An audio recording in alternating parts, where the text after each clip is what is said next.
very much like to kiss you. May I? Welcome to MsMojo, and today we'll be looking at the steamiest, most romantic and harrowing moments involving the timeless lead couple from the TV drama Outlander. We'll be talking about major plot points, so this is your spoiler warning. It was as if I stepped outside on a cloudy day, and suddenly the sun came out. Number 20. Jamie dreams of electric light. It's eerie enough when Jamie awakens to see Clare working at her desk, having dreamt of her doing just that. What's more incredible is that he recalls her being lit by electricity. Shining on your face, hair.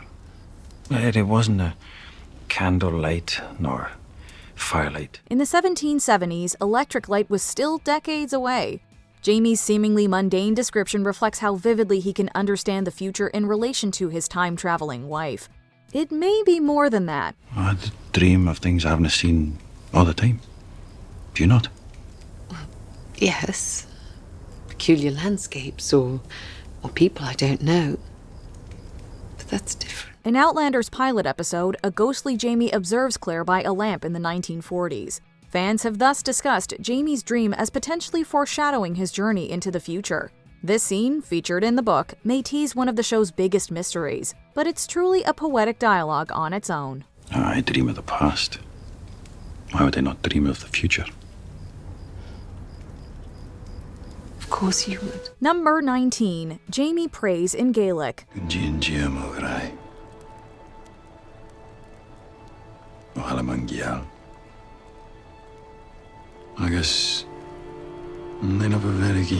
After a long day of strategizing with the Jacobites, Jamie holds a sleeping Clare in their bed and prays in Gaelic for her safety. When she wakes up to ask what he was saying, he coolly dismisses his words. There's not much I can say. Waking. Will not sound daft and foolish, doesn't it? Jamie preserves his facade as Clare's romantic protector. His literal and spiritual nakedness, however, acknowledged his limitations. Jamie's prayer in his native tongue was a private, vulnerable plea for his beloved's divine protection. With the first episode she wrote herself, Diana Gabaldon understood the importance of this poignant scene from her book in expressing the Frasers' bond and emotional depth. Never underestimate the beauty of even the simplest moment in Gabaldon's storytelling. You're right. Aye. Just wanted to watch you sleep in peace for a bit. Number 18. Last chance to raise a child. I've seen how you would have looked with Bree.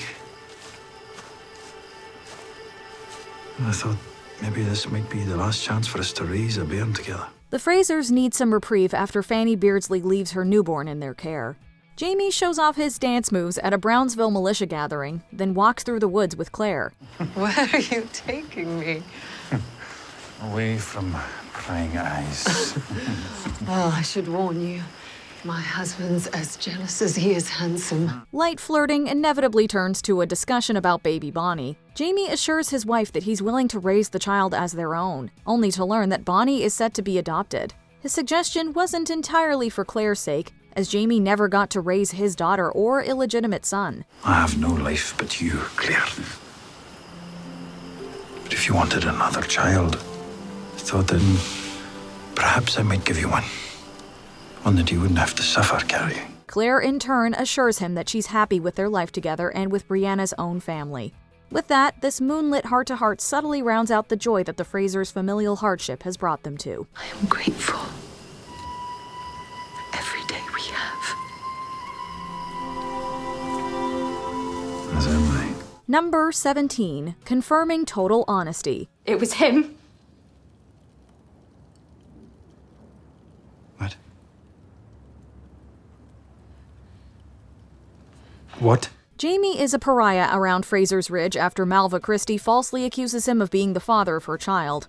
Afterward, he finds Clare in their barn, then upholds his innocence the hard way. Jamie confesses that, in addition to his other indiscretions during Clare's return to the future, he slept with Mary McNabb the night before he surrendered to the Redcoats as a rebel. You gave me tenderness. I hope I gave her the same.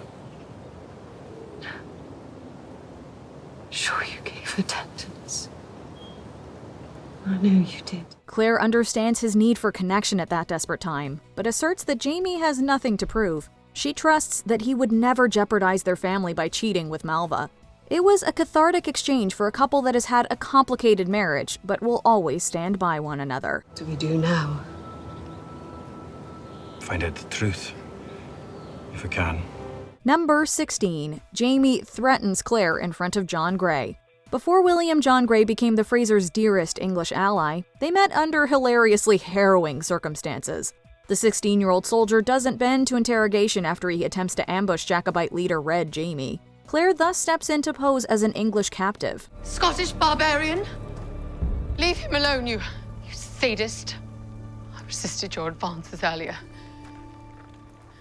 But if you let the boy go free, then I will surrender myself to you. Jamie runs with her ruse by threatening the good lady's virtue, when he's really just getting handsy with the wife. This finally pushes the noble John to give up British forces' movements. 16 carriage-mounted cannon, mortars and muskets, and a company of 30 cavalry. Much obliged for the warning. He may not have found the couple's role-playing amusing, but the edgy bit thrives on their chemistry.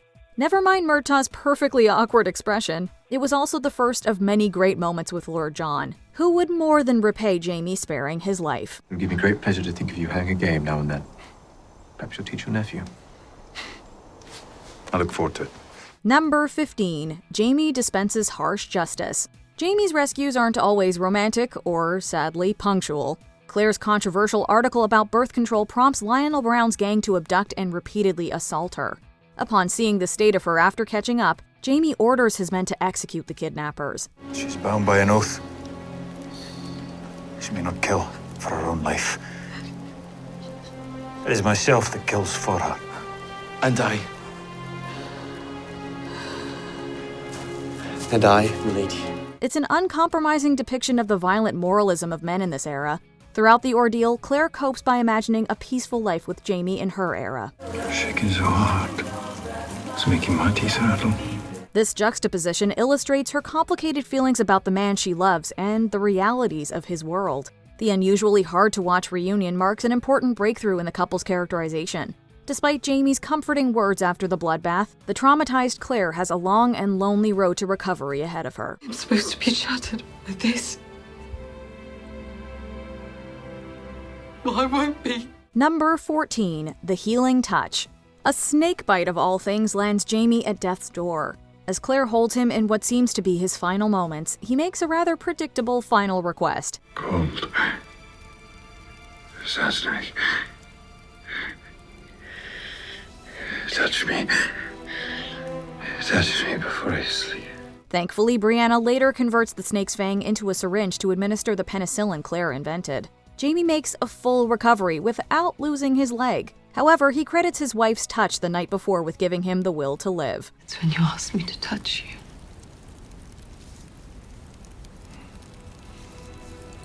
I knew you were the one thing that could bring me back. It seems that their physical chemistry has its practical functions. It was certainly a saucy twist for Clare to rescue her savior at his most vulnerable moment. Jamie's close call at last puts his mortality into perspective, alongside the protection, devotion, and passion that define his marriage. Whether we're together or apart, I will always love you. Number 13. Why Jamie wanted to marry Clare.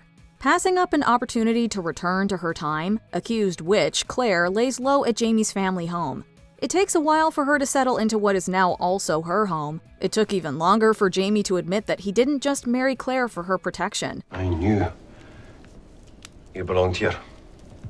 With me. Almost since the first time I laid eyes on you. There's nothing new about him flirting right before they turn in for the night, but this time he tells Clare for the first time that he loves her, as he did when they first met. Now I wake up every day and I find that I love you more than I did the day before. It had to be a given. With everything they've been through in the early days of their marriage, this long overdue moment of peace at Lallybroch merely formalizes Clare's place in the Fraser clan. I'm beginning to feel like I actually belong here. Number 12. Jamie forces Clare to go back. Lord, you gave me a rare woman. This is undoubtedly one of the saddest moments in the entire series. The Battle of Culloden is on the horizon, and that inherently puts everyone's life at risk. I'm not ready, Jamie. I'm not ready. Come with me. Come with me through the stones. Clare is pregnant, and Jamie knows the only place she can be safe is through the stones and in her own time. Of my blood. Bone of my bone. As long as we both shall live. Jamie knows that his chances of survival are low, so he convinces Clare to leave. It's a moment of pure sacrifice, and it will break your heart. But it's also a reminder that sometimes that's what true love involves. I love you. And you. Number 11. Jamie swears loyalty to Clare. Outlander can be divisive in its period accuracy, particularly with normalized domestic violence. Only after Jamie first rescues Clare from Blackjack Randall does he realize his wife should at least feel safe at home. Wives obey their husbands. Husbands discipline them when they don't. Well, that's how it was with my father and his father, on and on and on back. But maybe for you and me, it has to go a different way. The newlyweds have a difficult conversation about mutual respect and differing views on corporal punishment. Jamie shows his serious commitment to being better when he gives her his vow of loyalty. If ever my hand is raised in rebellion against you again, then I ask that this holy iron may pierce my heart. Clare wants no threat of violence at all, but assertively accepts this deal in the following fit of passion. This marked the moment their intergenerational marriage became more than an arrangement. The Frasers would now only see each other as protectors, with Clare reluctantly holding the ultimate power. Was I too rough on you? Well, if you bet a vixen, you have to expect to get bit. Number 10. Clare chooses Jamie. Do you really believe me?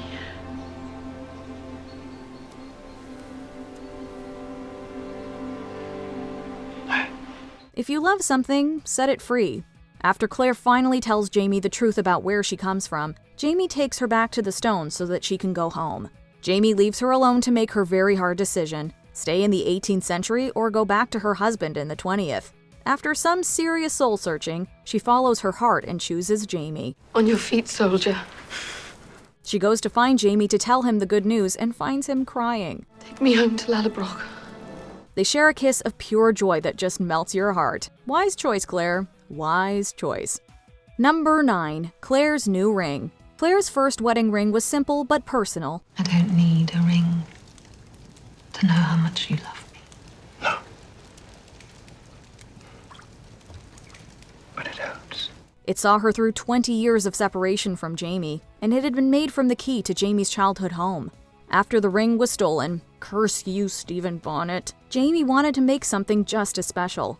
He had his mother's silver candlestick melted to make this delicate and detailed ring with interlace and blooming thistles. So beautiful. Where's it from? Had Martin make it. One of the silver candlesticks. He picked a perfect time to give it to her, too, while she's unwinding in a bath after a long day of treating the measles. It's a tender moment, and fans of the books had been waiting for this ring for a while. Oh, there's an inscription.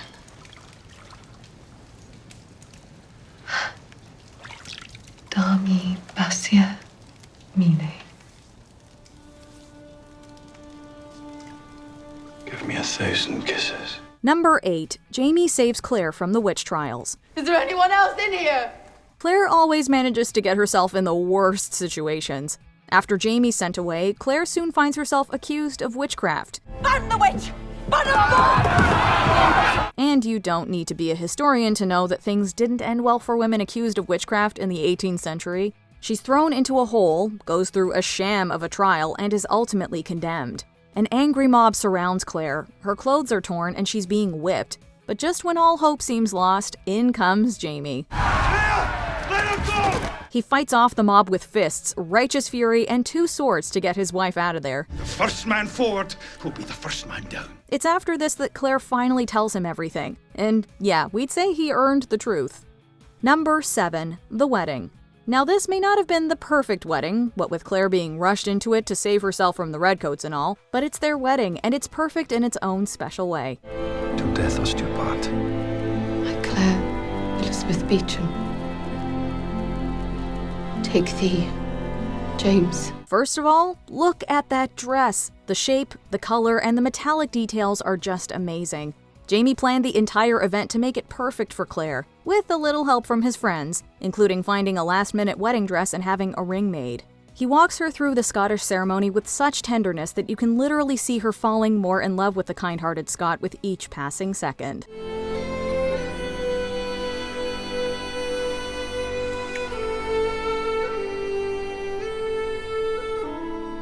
Number 6. Jamie carries Clare over the threshold. And over there be our bed.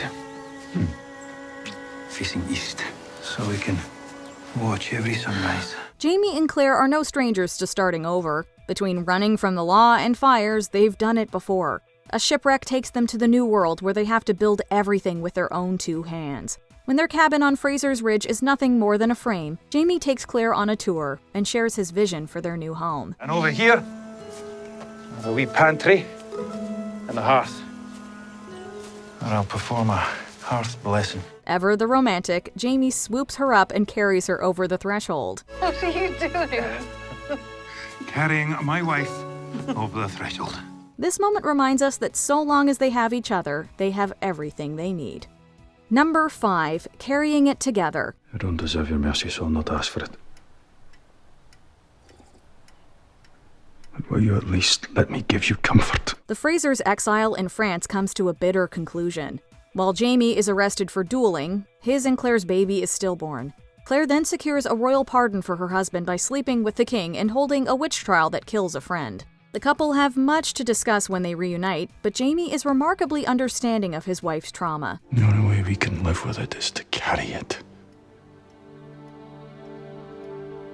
together. With their bond reaffirmed, they resolve to return to Scotland. But first, they have a funeral for their daughter, Faith. It's one of the most heart-rending moments the show has ever had. As harshly as the France arc ends, the Frasers' cathartic confrontation gives hope to them being stronger even for their darkest shared experiences. I gave you my body and soul,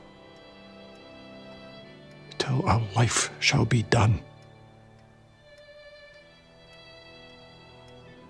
It is not done. Number 4. Island Reunion. While sailing the 7 seas searching for Ian, Clare is taken by a British Navy ship infested with typhoid.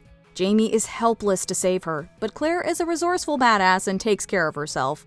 After she treats the disease, she jumps off the boat in the middle of the ocean and washes onto a beach. When she finally sees Jamie's ship, she uses glasses to reflect the sun and get his attention. Like we said, seriously resourceful. Hand me a spyglass.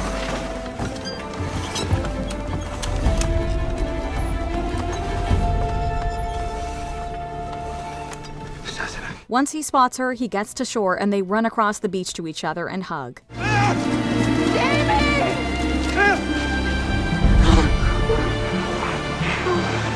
While we love all the reunions, we'd love it if they could stop getting separated so much. Our hearts can't take it.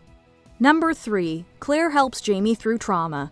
By the time Jamie is saved from Blackjack Randall, he's endured unspeakable torture and sexual assault.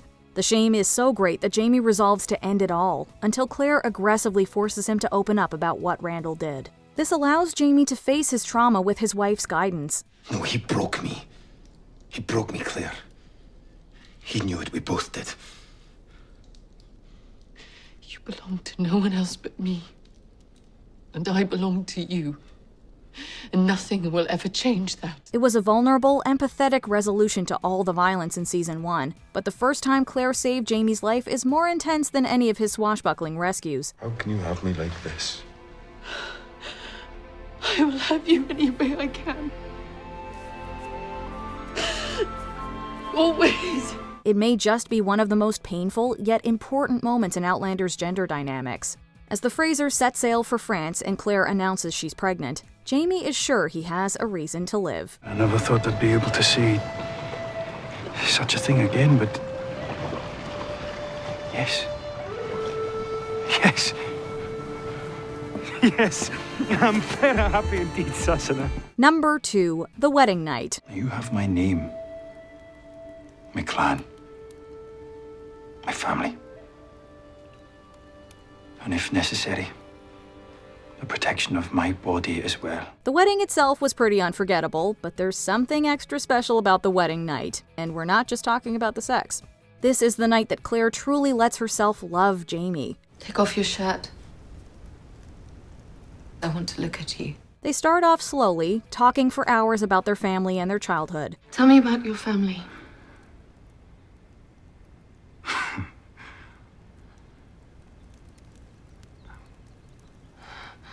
How many generations back? Clare is conflicted about her feelings for Frank, but the more they talk, the more her walls come down. As the hours passed, I began to relax and eventually to enjoy myself. Jamie's innocence and his consideration for her feelings wins her over, and they both give in to their emotions. Eventually, their night of talking turns into something much steamier. Before we unveil our top pick, here are a few honorable mentions. Clare's red Versailles dress revealed. Jamie is more worried about other people's reaction to his wife's flattering outfit. I suppose it'll have to do. Could cover up a bit. Well, I already thought of that. You're gonna need a larger fan. Bolt the door. Illness and exhaustion can't keep the couple from making the most of their island reunion. Bolt the door. Why would I do that? I look like the sort of man that would take advantage of a woman that's not only wounded and boiling with fever, but drunk as well. I'm not drunk. Surviving a hurricane. With the kiss of life following a shipwreck, Jamie and Clare arrive in America. I thought you were dead.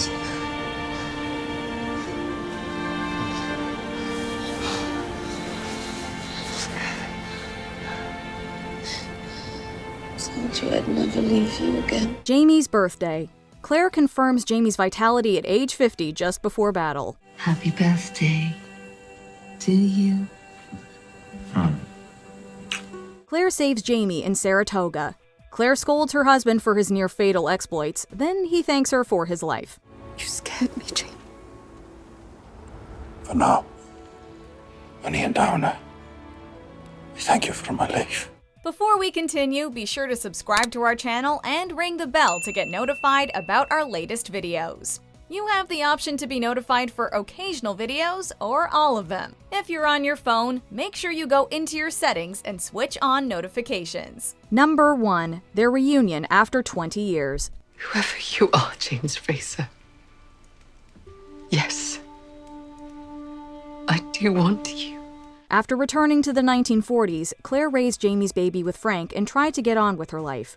For 20 years, she thought Jamie was dead, but a Robert Burns poem changed everything. So she traveled back through the stones to find him. Not knowing if he still loved her, she walked into his print shop, only for Jamie to be so overwhelmed by her sudden appearance that he faints. Once he wakes, their reunion is awkward, sexy, beautiful, and everything we wanted it to be.